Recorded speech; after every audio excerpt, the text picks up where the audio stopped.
Dnes v liturgii slova počujeme, ako nejaká žena volá: blahoslavený život, ktorý ťa nosil, a prsia, ktoré si požíval. Na to Ježiš odpovedá: skôr sú blahoslavení tí, čo počúvajú Božie slovo a zachovávajú ho.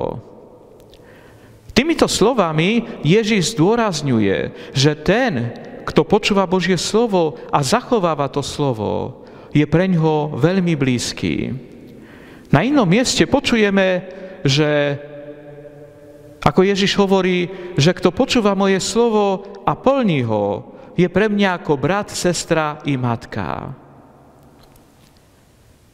Panna Mária, ty nás učíš počúvať Božie slovo a zachovávať ho vo svojom živote. Sväté písmo vydáva svedectvo, že ty si počúvala to Božie slovo. A dokonca anjelovi Gabrielovi si povedala: nech sa mi stane podľa tvojho slova, hlas služobnica Pána. Pane Ježišu, nech aj tvoje slovo realizuje sa v našom každodennom živote.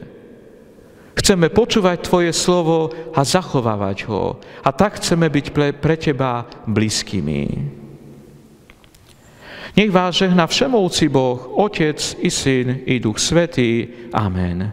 Prajem vám krásny a požehnaný čas, veľa úspechov k vašim podujatiam a pozývam vás aj zajtra.